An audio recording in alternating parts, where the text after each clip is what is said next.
what I enjoy most is having other people see me and wave. And you can't, the kids that, do the horn pump, that just makes my day. It makes my whole week, Just being out on the road, being not my own boss, but being able to manage my time. Here's a picture I want to show you, and I can send that to you digitally. Oh, nice. But we haul anything, we'll even haul a tornado if it pays well enough. That was in Iowa or Idaho, I think Iowa, and we never knew it happened. So the driver's still with us today. An officer was sitting across the median or whatever, and saw this tornado and snapped a picture, looked up our name and sent it to us. But the driver never even knew there was a tornado. Like, isn't that wild? Some of these new trucks, depending what you get, you're paying 180, not a Peterbilt, but you're paying 180, 200,000 for them, and in 5 years they're worth 30 and 40,000. Something like that you pay, 100 grand for is still gonna be worth, hopefully 50,000 in 5 years. So.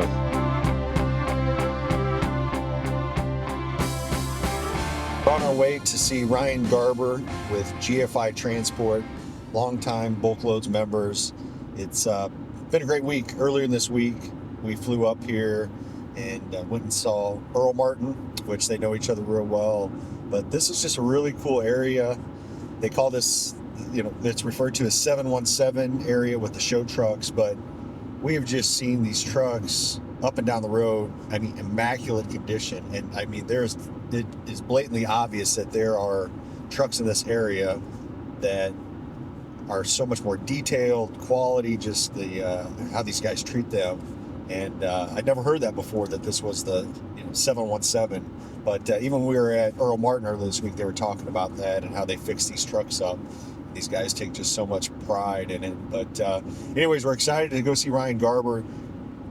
He's got a crazy cool story that he's going to elaborate on, but they run 80 plus trucks, everything from hoppers, end dumps, walking floors. They even do some dry vans.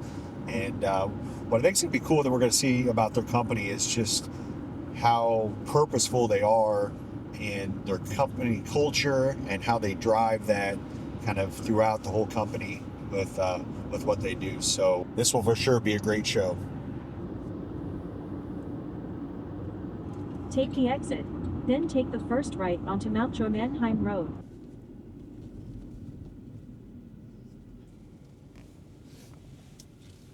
This is nice. Really nice. Wow. All one complex. Dad, you see that gray Dodge right there? That's what I want to get you for your 16th birthday. Thing's a tank. This is so clean and nice.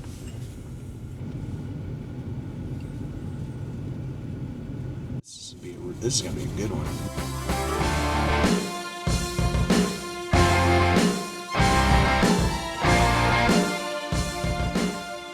Number 6, we said let's focus on what we're good at, or focus on one thing. I don't know if we're better at trucking or farming, but we focused on trucking. So in 06, we ran into ground out. Said let's focus on transportation. Let's just focus on one thing. And now I think we're into way more than we ever were in. But anyway, nice. So is Dad still actively involved in the business? Yeah, he is.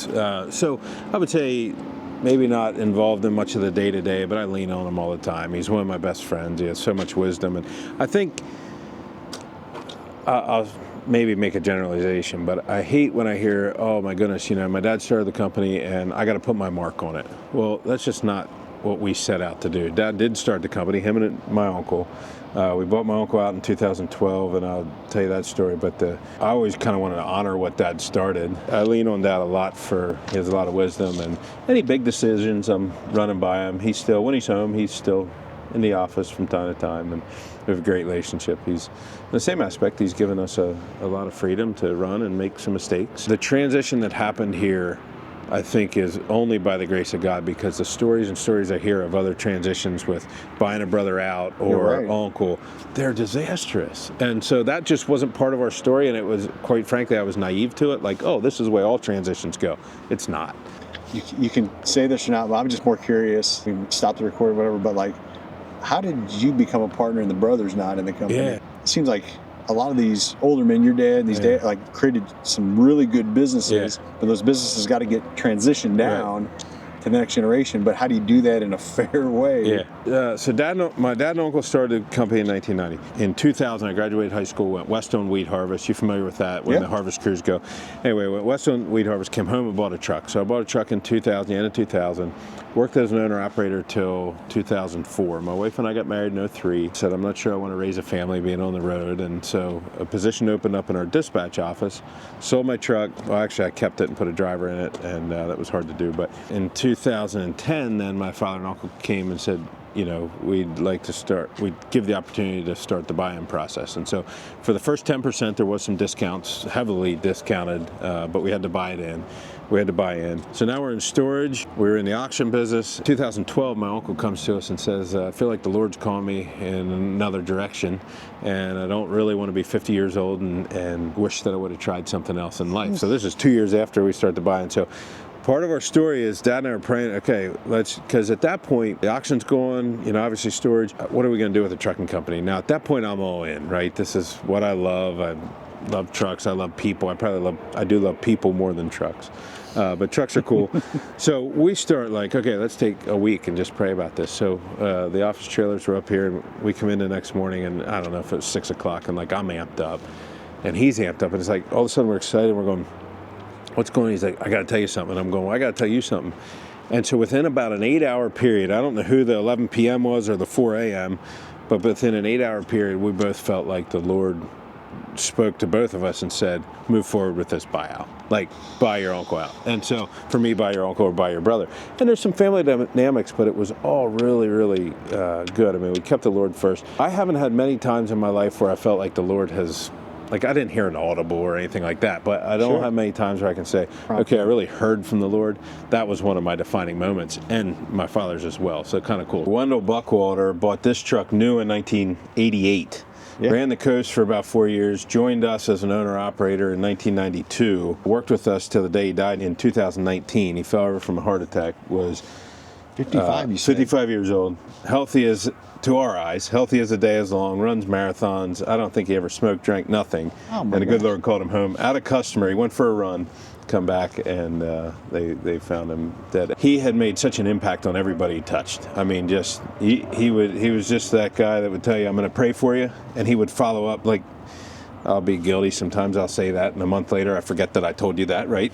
No, not him. A month later he's saying, hey, how's that thing you told me about? And he'd follow up, and him and his wife would pray. He just, every customer that he ever touched, met, he impacted in some way. That was just his, and that's really the mission of our company, but he modeled it well. When he passed away, then we were able to buy the truck from his family and hopefully honor his legacy. So we kept in memory of Wendell, and here he just, is an awesome guy. And I remember the first time I took it. So now when I get to drive or go pick trailers up or whatever, this is the one I take. But it was just really cool sitting in there thinking, the first trip I took with it, I couldn't help but like reminisce all the people that he would have influenced, whether it be his kids, whether it be the customers, and just kind of gets driving the truck reflecting on his impact. Gets a little overwhelming, and I would say that everybody here probably wants to live their life like Wendell. I mean, if you could influence people like Wendell, you don't have to have faith to know that I want to treat people like Wendell treated them.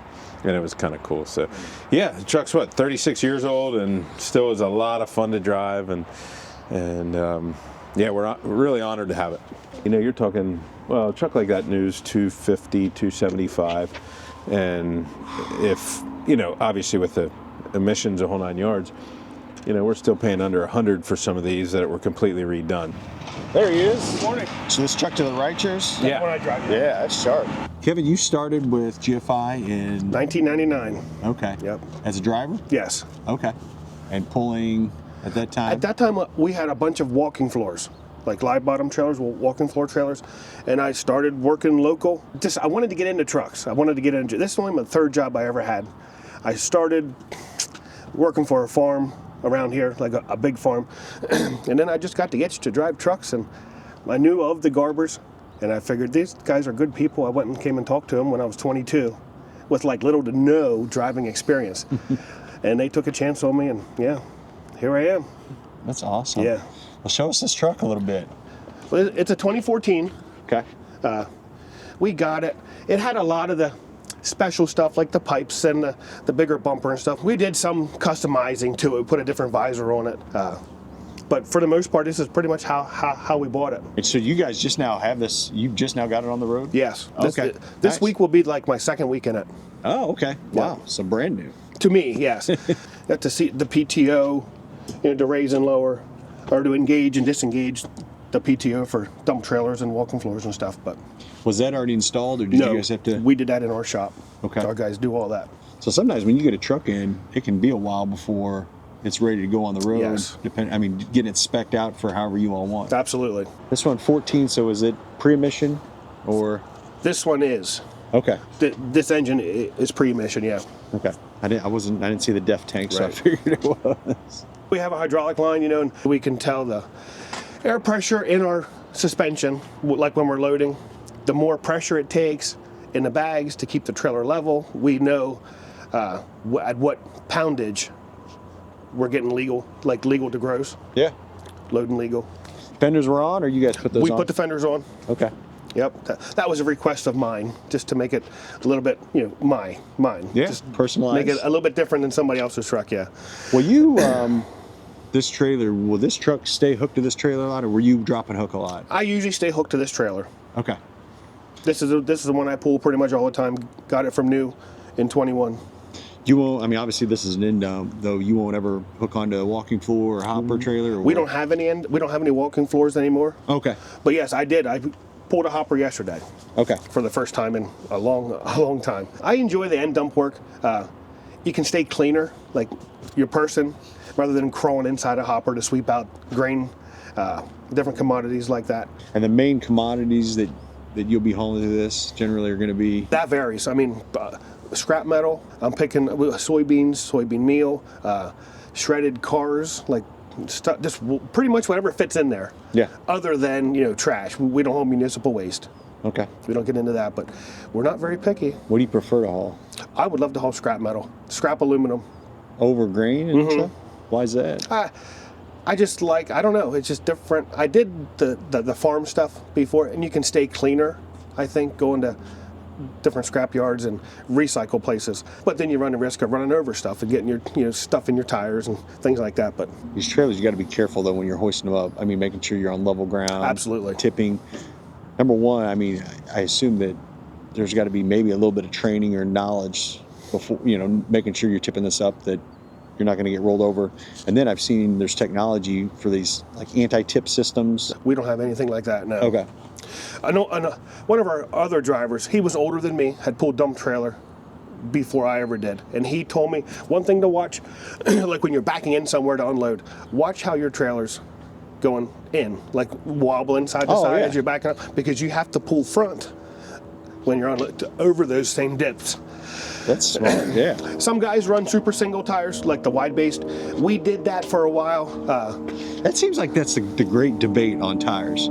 Some people say they love them. Some people they don't like them. They don't want to be stuck out and one blow out. And If you're doing the same thing all the time, like some of our dump trailers have the wide base tires on, but they never go off road. Like they never go into scrap yards. The hopper trailers, they have wide base tires on, but they're never going anywhere where there's less of a risk of running over something, picking something up in that tire. these lifters here, is that automatic? Do you have to lift those every time to? No, it's there's a valve back here. I have it lifted now just to look cool, but I have gauges or switches in the dash where I can lift it, like if I'm making turns and stuff. Okay, nice. Like a tri-axle, they pick that front axle up. We have a hand crank tarp, a manual tarp. Some guys have the automatic tarps. When Ryan bought this trailer, he asked me, because he knew I was getting it, I was going to pull it. He said, "What do you want?" And I said, "I do not want an automatic tarp. I just, maybe old school, maybe, I don't know. I enjoy rolling the tarp manually." This is a grain gate. Yes. That's a chute that folds out to be able to unload through there. Why would you need that? At Sometimes times? to keep the dust down, like if you're unloading into a big pit, you can unload through that. It's like a big sock, and it fills up, chokes up, and it keeps the dust from just constantly spilling. Okay. I've never seen it. That's pretty smart too. Yeah. Keep you cleaner too. Yes. I don't know. I say that a lot, being clean. I don't usually come to work to get dirty, but Are these lights just for at nighttime when you're? no, they're backup lights. They're on a switch. Oh, okay. I can turn them on when I'm backing around places. We even there's one of them mounted up front in the trailer, so if you're loading in, at night or early morning, you can see what's going on inside the trailer. Or when you're done unloading somewhere, to get in and sweep out. There's a light on inside. So. Oh, nice. That's something you guys put on? Or That's is that... our deal, yep. Yep. We did that in our shop. I didn't say this earlier, but I saw the little door there. Mac puts those. I've seen them on a lot of their. Yep. I guess most of them do that, but that's kind of cool where you can just come in that way. Rather than crawling over the side. That can be dangerous, yeah. Yeah. Hey guys, we're down to the final week of the Bulk Freight Conference 2025, and we want to see you there. We're going to have shippers, brokers, and carriers from all over the bulk space there. Again, we're going to have entertainment, all your food, drinks, everything's included. It's going to be a value of over $2,500, and we're going to give it to you just at a fraction of the cost. Check out the discount code below, and we want to see you there. God bless. Steve, you got to meet these guys, but with BulkLoads, Steve's our CFO. Steve was an integral part when we bought my uncle out. Really does a good job of managing everything between a couple different companies and is involved at Hess Auctioneers and really set us up to win when we purchased Bellefonte and the whole 9 yards. So yeah. Where were you before GFI? I was with J&J for 10 years and I was with Cargill for 2 years. Oh, okay. A little bit of agribusiness Yeah, a little bit. background. Mm-hmm. Very cool. Yeah. We're in Springfield, Missouri, so Springfield, Branson area, south of KC. How did you find out about GFI? Way out here in Lancaster.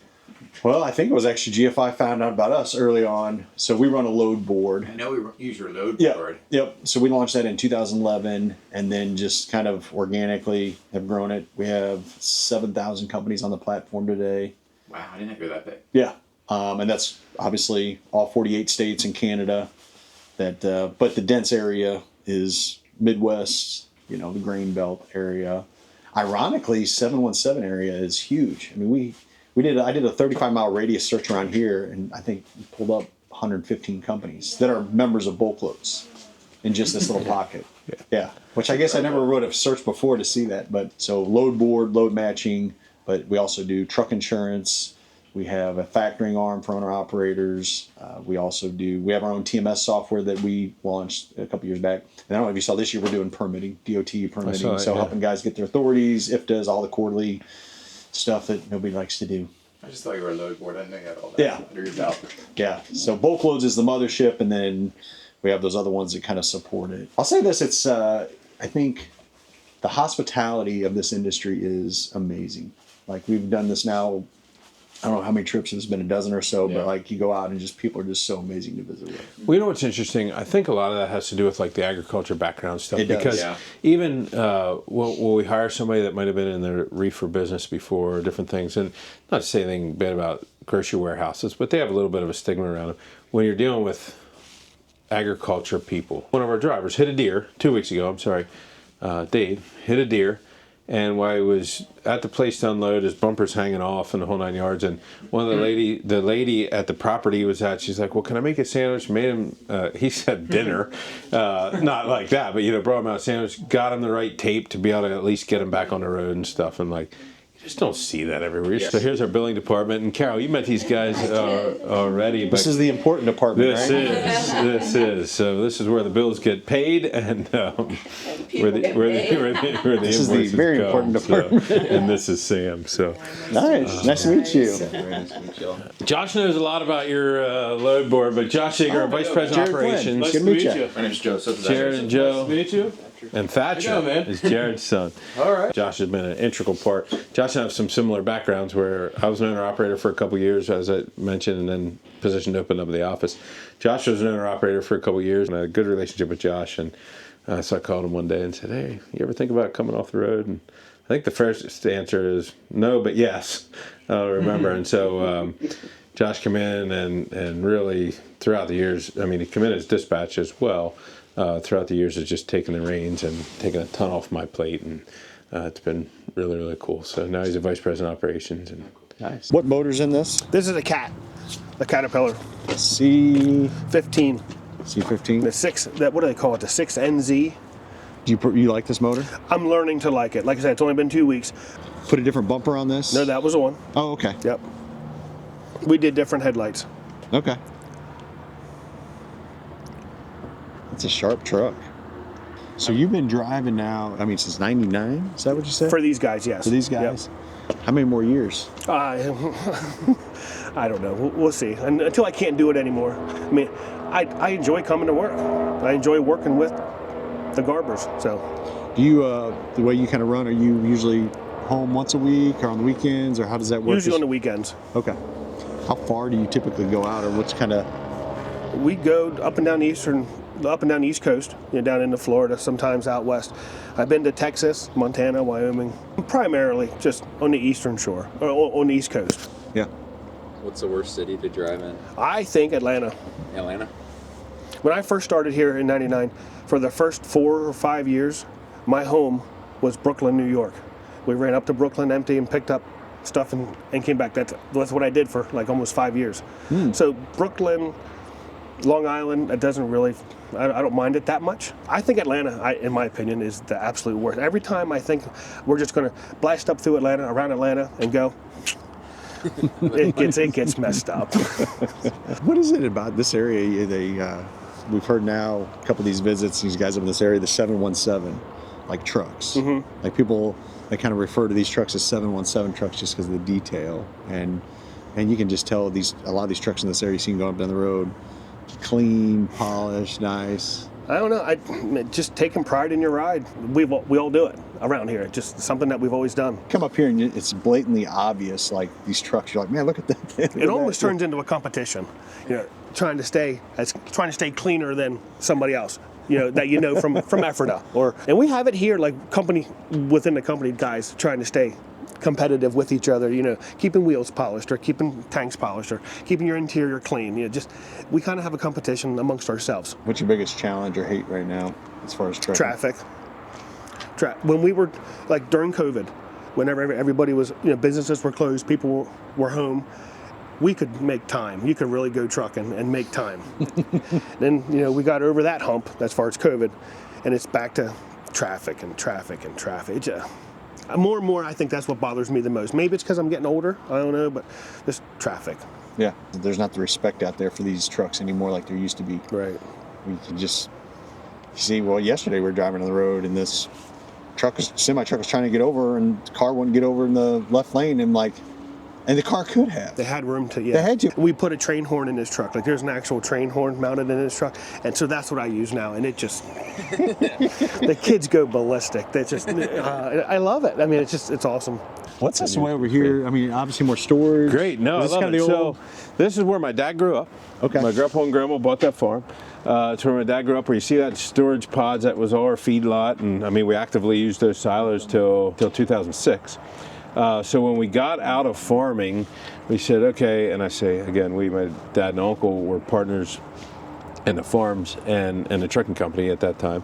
And they said, okay, what can we do with these chicken houses? We either need to redo them or find something else to do. And Dad says, well, I think there's a need for storage and like motorhome, RV storage. So we started in one of these chicken houses, converted 10 units on the inside. They look just like that. Converted 10 units, left it, the complete other end is just open storage. And so we filled those 10 units pretty quick, so we redid the next half, then we redid the next half, and that would have had pullets in it till, I don't remember the year, but a couple years after. So this was actually a chicken shed at one time? That was a pullet house, yeah, for the young. It doesn't even look chicks. like. Yeah. The ones I see, they seem like they're a lot lower, and then got the fan. I mean, obviously, you probably took all that off. So this would have been raising, well, pullets are raising babies, if you will, until they're layers, so they're laying eggs. A lot of the lower houses would be like broilers. Yep, okay. Yep, ones you eat.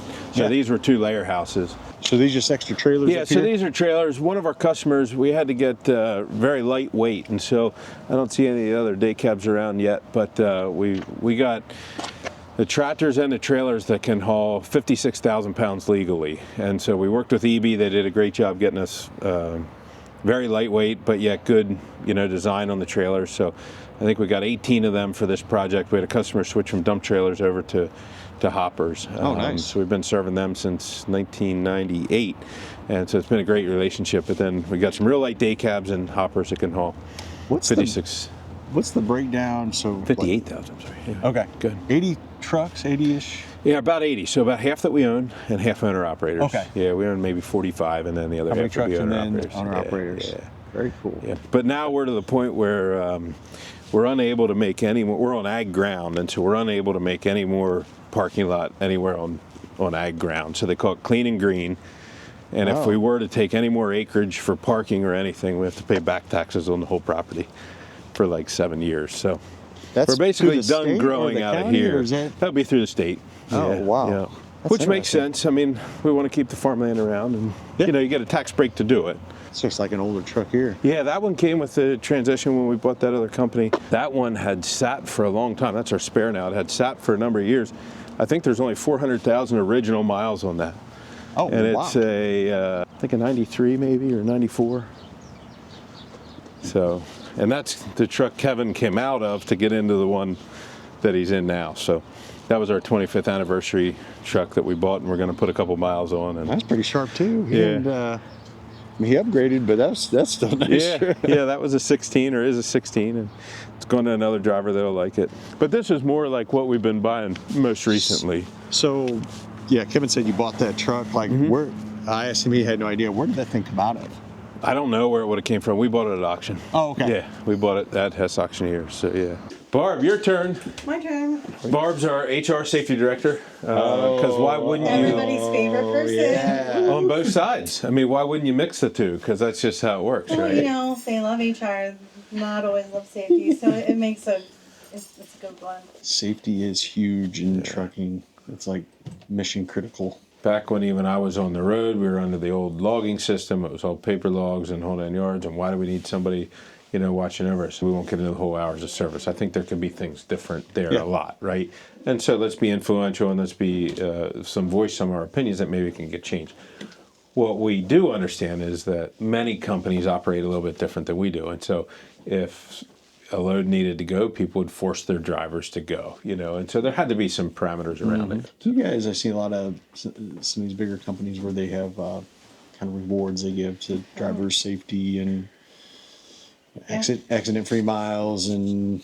Yes. So we have 2 ways that they can earn money with safety. We have a safety bonus that we pay out every quarter. And that's based off of, have you had any accidents that, damages to equipment? And then at the end of the year, there's a larger bonus if they have 4 consecutive or more quarters as a safe driver. The other thing we do with Samsara, because Samsara does a great job of keeping track of speed and harsh events. And so it calculates for them a score where everyone starts out at 100. And so the more speeding you have, that brings it down. The more harsh events you have, that brings it down. I assume these guys know anytime kind of where they're in. Yeah, it shows every up day. on the driver app right beside their name. It has a little number where they're at. It's kind of like a little game. Yeah, so we were trying to, encourage our drivers to slow down, be a little more aware, because every single one of us, we get behind the wheel and we go into kind of this auto. Yeah, coma. Following the traffic, whatever, and we realized that we had really good drivers with really great history who were, maybe caught speeding, and they're going, I didn't realize I was speeding. Because they're following traffic or they're going down a hill, and so we get kind of stuck in our routines and we're not. So we wanted to bring awareness to that without a lot of negative energy around it. I don't want to call people and be like, slow down, and we want to be a positive influence, and we want to encourage and so we designed a bonus program based around their safety scores. They can earn up to $600 a quarter. Everybody's motivated a little differently. Some people are really motivated by, I want that extra bonus. Some people are motivated by, because they can see where they rank. They can't see all the names around them, but they can see I'm in the number 5 place, or I'm in. Yeah. And some of them are really, motivated by that, and that's been kind of fun to watch. At first some of them were like, I don't know if we can do this, but they've all come along, and it's been really great. Barb does a good job bringing the why back into it all, and it's not because we want to police everything. It's not because, and we get it. It's not because. Anyway, it's all to do with, we do want you home safe for your family. We want to represent well, and I think I put one of my things I'd like to remind is we can pass 1,000 trucks, and I might have told you guys this, but when you pass 1,000 trucks, you don't think about the 1,000 professionals that are doing a phenomenal job. That one truck ends up on his phone or texting or whatever, cuts you off. that's our image now of all trucks are like that. And it's so far from the truth. You have a heck of a job. It's fun. She does a great job. I commend you. Thank you. It's been That fun. job is not built for a lot of people, like, but Well, it takes a special person. I don't know if I could do this job just anywhere. We really do have a great team. We've got great drivers. I've got great support. You know, we have very little issue. I'll give you $20 for those kind words later. I thought it was 50. Wife, is she involved in the business? She's not, no. Matter of fact, no, I say she's not involved. She's not paid. She does so much that, like, a better way to put it. does so much behind, like this morning she's out running and getting those bakery stuff, like anything we need. I couldn't do what I do without her. Yeah. But they actually, my uncle and father, and maybe even back to my grandfather, said we're going to keep our wives out of it because we want, again, relationships are always awesome. So it's kind of, my uncle lived on this farm. And then, or my uncle in this farm, and Dad had this farm. And so we grew up with my cousins. And now we have this farm, my brother has that farm, and our kids, well, our youngest, growing up with their cousins. they're growing up with the cousins. And so they get off the bus and they end up on the golf cart or whatever, and they're going out. Anyway, it's just, you take some things for granted, but it's awesome, I think was a great model. How many office employees? 15. Okay. Yeah. So part of... You guys are brokering too, right? We do. We have a logistics arm brokerage company, yeah. That's about half of our business. It's been some good growth there. Oh, nice. That's really good. As I Yeah. at this company, selfishly wanted this answer. Talked about a lot already, how you've been faith-led and God's blessing.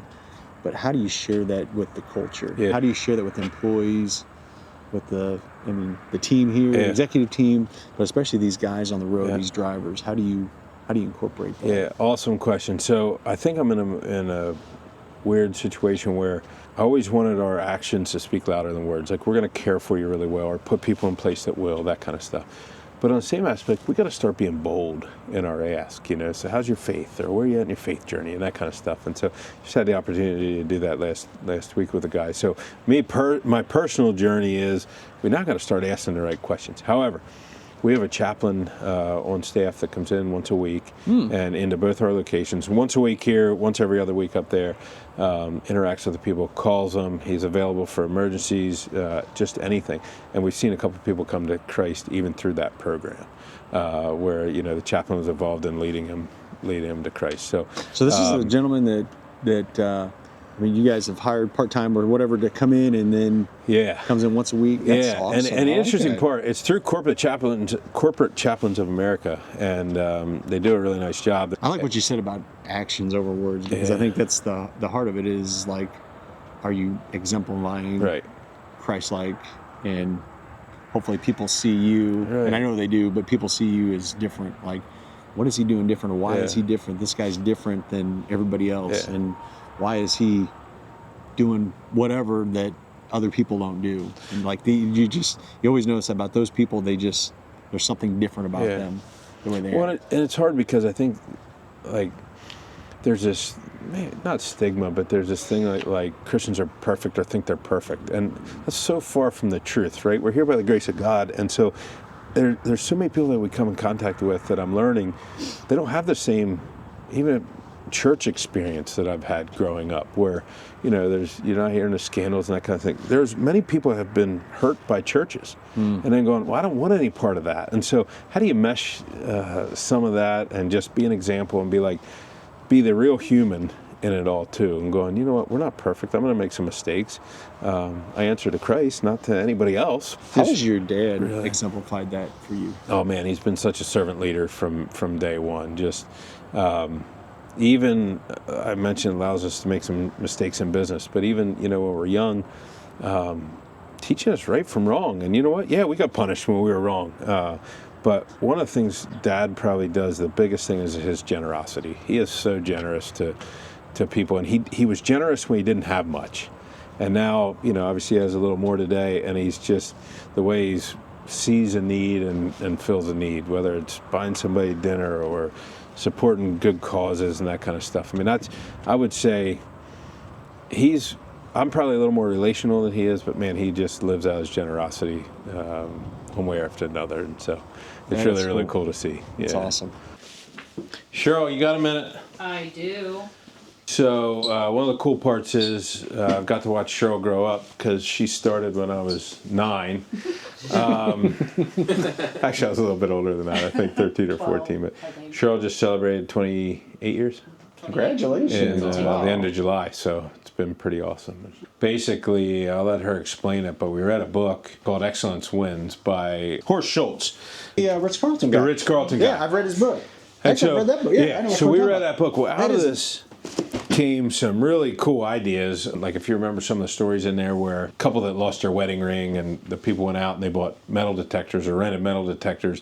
And Yes. the next morning they come down to Above and breakfast and the beyond. wedding ring is Oh, wow. at the table that this newlywed couple is at. I mean, we want to empower our employees to do stuff like that. I stayed last year at a Ritz-Carlton for the very first time. I mean, way out of my element. Yeah, right. When the last day we were checking out that morning and we had to get on a bus or a little shuttle at 5 in the morning. Throughout that week, we were at this resort and there's a little coffee shop. My wife she gets whatever latte with 2 shots, double pump. That next morning, we're leaving out of there and the gentleman, as we left, had her coffee exactly how she likes it to get on the bus. Ready to go.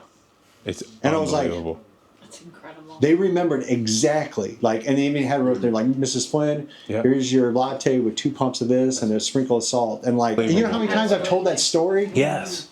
Several hundred times. But the thing is, those employees are just ingrained, but they find those little moments to do that. But I was because it was like 5 in the morning, I was like, Yeah. so our office manager, her name's Angie, and it was like a month ago. I was like, hey Angie, can you find me these? Like, I like it's like the ball pin. No, it's the Sharpie. This is me. Yeah, This I was is like, me. I just like those to write or whatever. So like next day she came and got me these. They were like sitting on my desk. Like, oh, thanks. But like last week I come in there and she found like this nice, pretty gold one. Instead of she's like, I thought you'd like this, and like I almost got like emotional. I was like, why did you think of that? So, but yeah, it was just she like Yeah. they so like cool. listening and finding those moments to see like, oh, that opportunity to make somebody happy. Yeah. So it's those little things that add up. Well, anniversary flowers. All the stuff. Yeah, so out of our That's leadership something team, to that's a do. great So, idea. That's a great idea. So every person that works here or owner operator, their spouse gets a gift or something saying thank you for being a part of the team on their anniversary date. I gotta remember that they came to work with GFI. Yeah. Like I just had a wife actually send me a message the other day with a picture of the flower bouquet that she got, and she goes, "This is awesome that you guys recognize us. I feel so special to be recognized by GFI Transport, the company that my husband works for." So it just goes a long way. It really does. I feel like we're bragging on our company, and I think we have a lot of stuff to brag about, but we don't do everything perfect. And No, we that's still good. have a lot of work to do too. But the team, People want to be heard, The team is, and people want to be noticed. Yep. People want to be heard and want to be noticed. Absolutely. Yep. Jeffrey, we're coming to you, buddy. Okay. I'm just passing through then. Do you have a minute? Yeah, I can. Great. Yeah. I'm going to the shop, but Jeff is what I was telling you about the fill off a trailer. Was it 6 weeks or 6 months into your employment when Probably you went 6 down? weeks. 6 weeks. I So thought when it you was want to pretty sell close that Dodge, yeah, they were asking about that's my truck I want to buy for this guy when he's 16. I'm looking at. I love that first gen Cummins. Yeah, I bought that new, so that's what he was saying. Yeah, 93? Is that what it was? 300,000. 369. Yeah, 369. Have you had to do much of that motor? Nothing. I put an injection pump on it now. Water pump, Once you kind of get rolling and alternator, starter. get more acclimated. We started in 1990. Jeff started in 1991. Now runs our shop and does a phenomenal job. I mean, he's always done a phenomenal job. Taught me so much through the years. Yeah, come on out. So when we were up at our old shop, we couldn't get a 53-foot in, work on a truck on the other side. I mean, they did a lot of work outside. So then when we built down here, we wanted to have it east and west facing so the air could typically blow through. It gets hot in the middle of summer. And again, we built this and thought we had plenty of room, and here we are almost outgrowing it again. But How many of these van trailers do you have? great question. Probably 30, 25 maybe. Okay. Some of them are in some dedicated, like one customer would have, I think, 14 of them. Is it ag stuff that like? That would not be. No, that goes for just a like a warehouse type operation. We haul furniture. We haul some cabinets out of Lancaster here, out of New Holland. And we put a truck on the West Coast typically every other week with cabinets. Sometimes they'll start in Oklahoma. Sometimes they'll start in Southern California, work their way up to Washington. Like, it all depends on the week. I got a driver that loves doing that. The other thing we do with van trailers is we support a company called Feed My Starving Children. So basically, they do events. We would be their East Coast carrier, if I could say, probably from Virginia to Maine. What they do is they take raw goods out to these sites. It could be a church, it could be a gym, whatever, and then they have people pack it for them. So they pack it into meals. Every bag then is a meal, and so a lot of volunteers, that kind of stuff. So we'll take the trailers in on the weekend or Friday, drop them. We'll come back and pick up finished materials on Sunday night, Monday, and so it's. And then where does it go from there? From there, it goes to their distribution, and I think a lot of it ends up in Haiti. Oh, okay.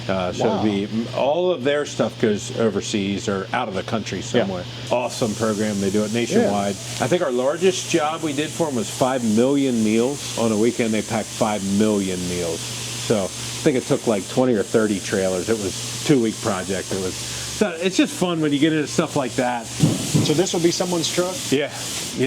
And is it already somebody's truck? Not yet. We didn't decide that yet. No, we do have some ideas, but we didn't make it public yet. But again, it was a glider that we bought that we're getting ready, putting our stuff on. Completely redone motor. Bought at the auction? Again, we bought it this way. So we're doing a couple things to it. Obviously, they're working on brakes up front. But you bought the truck. What all did you have to do to get it ready for a driver? Yeah, obviously they're doing some brake work, but typically we're putting a wet line on, we're putting our Simsara in. This particular one, we're putting half fenders on, just getting it ready for us. This one we'll have to make the fifth wheel, no tilt fifth wheel, so we can pull a frameless dump trailer. Kind of going over it, making it. Speccing it out for. Yeah. And this is a little bit different than our MO. I mean, we've been buying a lot of aerodynamic stuff. You saw Kevin's truck. This is a glider. We actually have 3 of these that we bought, 3 gliders that completely rebuilt motors. And nice. And, you know, we're not done buying new equipment, but as you can get deals on stuff, we're paying attention to that. Motors on that thing? No emissions. That's a 6NZ Caterpillar. A lot of people know a lot more about them than I do, but you can do a lot with them, horsepower, efficiencies, that kind of thing. We don't go crazy with them, but they were a very sought-after motor for a long time because you could do a lot with them. I'm just saying, just like the one Kevin's got like this, and somebody's going to be excited to have this truck. The problem is I got a lot of backlash when I brought this one in because everybody wants it. Just like looking underneath the hood, I mean, this thing looks pretty immaculate. Oh, yeah. They completely redid it. I mean, we're excited to get it running. Yeah. It looks sharp. The same guy did this one that did Kevin's. They came from the same place. So I'm so fascinated now, the whole glider story, and like talking to Earl Martin, because they have all these trucks in there they're building because these customers don't want newer emission stuff. Well, emissions has just been disastrous for what we. Like, we had a truck the other day, had a sensor go out. They didn't have a sensor. I think it was down for 10 days out in Kentucky. So what do you do with the driver then? The driver, the lost freight. Sensor. I mean, it's been really, really frustrating. Yes, we want to clean the air up, right? Let's do that. But let's not be crazy about it. You know, we choke these things out, sensors and issues that nobody really understands. Well, not that, I think we're doing more harm than good for the environment. In certain... Yeah, there's always a trade-off. Right. That was a wild story. We actually had a guy, I think we were in Iowa, and we had a guy passing us. The guy that runs West Coast was pulling this trailer. The guy's passing us, and our driver looks, I guess he started to come over on him, and our driver looks over, and he's laying like this over the steering wheel. So I think he might have had a heart attack or something. He lived then, but we weren't sure. So our driver stayed with him. Now he bounced off, and he went down in the right side. I'm going to call it a median because you're probably familiar with out west. You have a lot more room. Typically, they put like a median beside the highway. Yeah. Not as common around here. So he's watching this guy down there trying to stay with him because if he comes back on the road, to protect, he's probably going across, those cables. That's not going to stop anything. Yeah. And so, anyway, the officer said to the driver, it feels like you saved a bunch of lives today because you stayed with him and bounced off. Did a little damage to us. The driver's okay then. Yeah, I don't know. I mean, he went to the hospital. He lived. I don't know what his medical condition was. But hit a big road sign. He had a road sign, one of those huge road signs, cut off and sticking out his sleeper, like it missed the cab, sticking out his sleeper of a Freightliner. They have a little higher cab anyway, but... Yeah, it's kind of a freak deal. So anyway, we're putting a new box on. Right place, right time. That trailer was done for 9/11. Now the guy that did that trailer I bought it from worked with us. He died in a flood in '07 or something. Was out helping somebody and trying to get back to his house. Decided to walk across a running water on a bridge and got swept away. I mean, it was horrible, but really, really neat guy. Anyway, that had, we can't really say it, but the jets were flying in. One side had a picture of the firefighter holding up the flag. That's the same one, didn't it? Right? Yeah. Yeah. He was holding up the flag when they were at the New York site, and then the Pentagon was on the other side done. I put "In God We Trust" on. So Ryan, you've showed us a lot today. Man, you got to tour facilities, meet people, just amazing company and culture. What's the future look like? So yeah, great question. We're in this culture of growth kind of mindset. When I look around even our team, so we would have 120 that would call GFI home in some capacity. That might be owner-operators, office staff. And when I look around and say, okay, if we decided even 10 years ago that, hey, we're not going to grow, we're happy where we are, half the people that we get to have some influence and impact on wouldn't be with us today. The reality sets in and go, okay, we're not done yet. So where the future's going, obviously the Lord's going to lead us there. We have some big dreams. You know, for me personally, I heard this pretty recently, but, you know, have dreams big enough that they can't happen without God's intervention. And so that's kind of where we are in the dreaming stage. We're all about impact and influence. And when we sit around our leadership team meetings, we're talking revenue, we're not talking profit. The reason we're talking revenue is because we feel like it points us towards a number of who we're influencing, who we're impacting. Yes, you have to be profitable, but our number one focus here isn't profit, it's people. We feel like we're doing a disservice if we just say, okay, we're comfortable now and I'm going to stay here. I don't have any desire to be a JB Hunt. I don't have any desire to be somebody of that size. I still like to know everybody on our team. What we are about is empowering people, but we feel like we're just on the verge of opportunity to influence more people. I love, we talk about business, but how intertwined faith is with this. And without our faith, there's nothing. And I love that we share that commonality in what we do. And a lot of things you just said, I pray about that for our business too, that we can impact others out there. And it's cool that,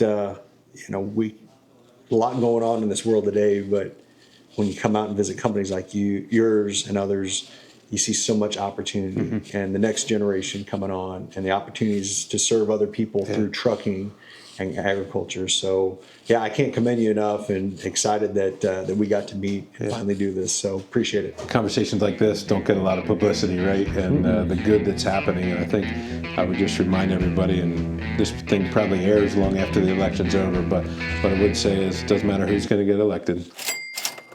We're still going to put my boots on one leg at a time, treat people the way we treated people for the last 30 years, and we're going to continue that in the future. So I think we can, anyway, I just encourage people to think positive and control what we can control. So Thanks again. For what you guys are doing. God bless you. You too, man. Appreciate it.